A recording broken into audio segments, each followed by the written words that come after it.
മഹാദേവന്റെ തീവ്ര ഭക്തനായിരുന്നു നന്ദനാർ. ഒരു താഴ്ന്ന ജാതിയിലായതുകൊണ്ട് പുറത്തുനിന്ന് പ്രാർത്ഥിക്കാനേ അദ്ദേഹത്തിന് അനുമതി ഉണ്ടായിരുന്നുള്ളൂ.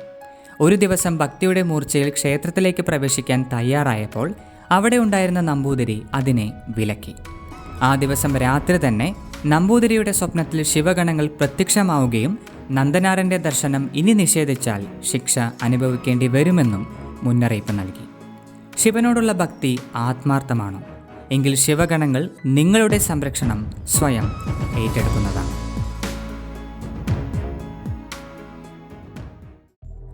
ശിവൻ ആരാണെന്നും അദ്ദേഹത്തിൻ്റെ സാന്നിധ്യം ജീവിതത്തെ എങ്ങനെയെല്ലാം മാറ്റിമറിക്കുമെന്നും അധികം വിവരിക്കാതെ തന്നെ നിങ്ങൾക്കെല്ലാവർക്കും അറിയാം. അദ്ദേഹത്തിൻ്റെ നാമജപങ്ങളിൽ മുഴുകുമ്പോൾ മനസ്സിനെ അലട്ടുന്ന എല്ലാവിധ പ്രശ്നങ്ങൾക്കും പരിഹാരം ലഭിക്കാറുമുണ്ട്. എന്നാൽ കേവലം ആശ്വാസങ്ങൾക്കപ്പുറം ആരെയും അത്ഭുതപ്പെടുത്തുന്ന വളർച്ചയുണ്ടാകണമെങ്കിൽ, പുരാതന കാലം മുതൽ യോഗികൾ അറിഞ്ഞ ആ ശിവനെ നേരിട്ടറിയണമെങ്കിൽ അദ്ദേഹത്തിൻ്റെ അംഗരക്ഷകരായ ശിവഗണങ്ങൾ അനുഗ്രഹിക്കണമെന്നത് നിങ്ങളിൽ എത്ര പേർക്കറിയാം? ശ്രദ്ധിച്ചു കേൾക്കുക. ശിവഗണങ്ങൾ ശിവന്റെ അംഗരക്ഷകർ മാത്രമല്ല, പകരം അദ്ദേഹത്തിൻ്റെ ഊർജങ്ങളെ കൃത്യമായി ബാലൻസ് ചെയ്യുകയും ആ ഊർജങ്ങൾ അനുഭവിക്കാൻ ആഗ്രഹിക്കുന്നവർക്ക് കൊണ്ടെത്തിക്കുകയും ചെയ്യുന്ന സേവകർ കൂടിയാണ്. ഇതിനാലാണ് പരമ്പരാഗതമായി ശിവനെ ഉപാസിക്കുന്നതിന് മുൻപ് അദ്ദേഹത്തിൻ്റെ കുടുംബത്തെയും പ്രത്യേകിച്ച് ശിവഗണങ്ങളെയും പ്രീതിപ്പെടുത്താൻ എല്ലാവരും ശ്രദ്ധിക്കുന്നത്. നിങ്ങളുടെ ജീവിതത്തിലും ശിവഗണങ്ങളുടെ സാന്നിധ്യം അനുഭവിച്ചിട്ടുണ്ടാകാം. എങ്കിൽ ഇനി പറയാൻ പോകുന്ന 3 നിമിത്തങ്ങളിലൂടെ നിങ്ങളെ ശിവനിലേക്ക് ആകർഷിക്കാൻ അവർ തുടർച്ചയായി ശ്രമിക്കുകയാണ്. അവ എന്തെല്ലാമാണെന്നറിയാൻ വീഡിയോ തുടർന്ന് കാണുക. ആദ്യത്തേതാണ് ഗണശുദ്ധി. ദേവതകളിൽ ഒരു വ്യക്തിയുടെ കർമ്മഫലങ്ങളെ അതിവേഗത്തിൽ നശിപ്പിച്ച് സന്തോഷവും സമാധാനവും നൽകാൻ ശക്തിയുള്ളത് ശിവന് മാത്രമാണ്. എന്നാൽ ഈ സൗഭാഗ്യങ്ങൾ നൽകുന്നതിന് മുൻപ് നിങ്ങളുടെ ശരീരവും മനസ്സും ശിവ ഊർജങ്ങളെ വഹിക്കാൻ കെൽപ്പുള്ളതായിരിക്കണം.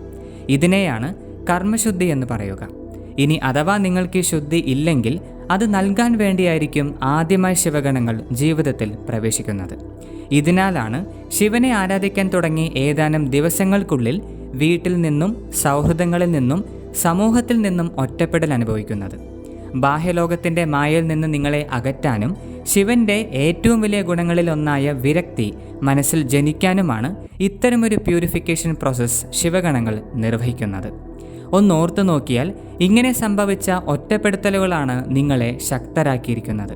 ഇതിനാൽ ഉണ്ടായ വിഷമങ്ങളാണ് മനുഷ്യരുടെ ബന്ധം ഉപേക്ഷിച്ച് ശിവനുമായി ആഴത്തിലുള്ള ബന്ധം സ്ഥാപിക്കാൻ നിമിത്തമായത്. ഇത് ശിവഗണങ്ങളുടെ സഹായത്താൽ മാത്രം സംഭവിച്ച അനുഗ്രഹമാണ്. രണ്ടാമത്തേതാണ് ഗണസംരക്ഷണം. ഒരു വ്യക്തിയുടെ പ്രാണിക് എനർജി പരിധിക്ക് മുകളിൽ ഉയരാൻ തുടങ്ങുമ്പോൾ മറ്റ് ലോകങ്ങളിലുള്ള അദൃശ്യ ജീവികൾ ആ എനർജിയെ മോഷ്ടിക്കാനായി ശ്രമിക്കാറുണ്ട്. ഇവർ ചിലപ്പോൾ മനുഷ്യരുടെ ശരീരത്തിൽ പ്രവേശിച്ച് തെറ്റായ ഉപാസന രീതികൾ നൽകി കുണ്ടലിനി ആക്ടിവേഷൻ തന്നെ ഇല്ലാതാക്കാം. ഇത്തരം ആപത്തുകളിൽ നിന്നും ശിവഭക്തരെ സംരക്ഷിക്കാൻ ഗണങ്ങൾ തന്നെ നേരിട്ട് ഇറങ്ങുന്നതിനെയാണ് ഗണസംരക്ഷണം എന്ന് പറയുന്നത്. ഈ സംരക്ഷണം നിങ്ങൾ സ്വന്തമാക്കുമ്പോഴാണ് ജീവിതത്തിലെ പ്രശ്നങ്ങൾ പെട്ടെന്നൊരു ദിവസം അപ്രത്യക്ഷമാകുന്നത്. ജീവൻ തന്നെ അപകടത്തിലായേക്കാവുന്ന ദുരിതങ്ങളിൽ നിന്ന് അത്ഭുതകരമായി രക്ഷപ്പെടുന്നത്. എന്നാൽ അതേസമയം ഇത്തരം പ്രശ്നങ്ങൾ സംഭവിക്കുമ്പോൾ അതിൽ നിന്നും ശിവൻ പഠിപ്പിക്കാൻ ആഗ്രഹിക്കുന്ന പാഠങ്ങൾ പഠിച്ചില്ലെങ്കിൽ ഈ സംരക്ഷണം ഗണങ്ങൾ തിരിച്ചെടുക്കാനും സാധ്യതയുണ്ട്. അതുകൊണ്ട് എപ്പോഴെല്ലാം സഹായം വേണമെന്ന് തോന്നുന്നുവോ അപ്പോഴെല്ലാം ശിവന് പകരം ശിവഗണങ്ങളെ വിളിച്ചു നോക്കൂ. നിമിഷനേരം കൊണ്ട് പരിഹാരം ലഭിക്കുന്നതാണ്.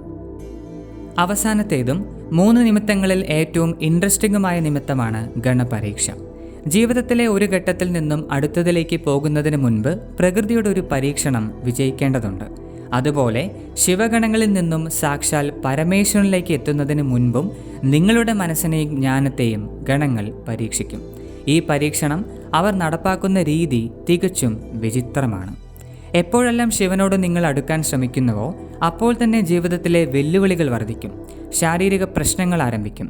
അതുവരെ ഇല്ലാത്ത കഷ്ടതകൾ എല്ലാ ദിശകളിൽ നിന്നും നിങ്ങളെ വേട്ടയാടും. എന്നാൽ എപ്പോൾ ശിവനെ ആരാധിക്കുന്നത് നിർത്തുന്നുവോ ആ ദിവസം തന്നെ ഇവയെല്ലാം അപ്രത്യക്ഷമാകും. ചുരുക്കി പറഞ്ഞാൽ ഏതാനും മാസങ്ങളിൽ ശിവനെ ആരാധിക്കുന്നതാണ് വെല്ലുവിളികൾ വർദ്ധിക്കാൻ കാരണമെന്ന് തെറ്റിദ്ധരിപ്പിക്കുന്ന ഒരു മായ ഗണങ്ങൾ ജീവിതത്തിൽ സൃഷ്ടിക്കും. ഈ മായയെ തിരിച്ചറിഞ്ഞ് ഏത് കഷ്ടതകളിലും ശിവനെ ചേർത്ത് പിടിക്കുന്നവർ മാത്രമാണ് അദ്ദേഹത്തിൻ്റെ യഥാർത്ഥ സ്വരൂപത്തെ പ്രാപിക്കാൻ യോഗ്യരാവുന്നത്. ശിവനോടടുക്കാൻ ശ്രമിക്കുമ്പോൾ പല തടസ്സങ്ങൾ പ്രത്യക്ഷമാകുന്നത് ഭൂരിഭാഗം ഭക്തർക്കുമുള്ള അനുഭവമാണ്. എന്നാൽ അതിൻ്റെ യാഥാർത്ഥ്യം നിങ്ങളെ കഷ്ടപ്പെടുത്താനല്ല, മറിച്ച് ആത്മീയമായി ഉയർത്താനാണ്. ഇത് മനസ്സിലാക്കിയാൽ പിന്നെ എല്ലാ പ്രശ്നങ്ങളെയും ഒരു പുഞ്ചിരിയോടെ നേരിടാൻ നിങ്ങൾക്ക് തീർച്ചയായും സാധിക്കും. ഇതാണ് ശിവഗണങ്ങൾ നിങ്ങൾക്ക് നൽകുന്ന പ്രധാന സന്ദേശം.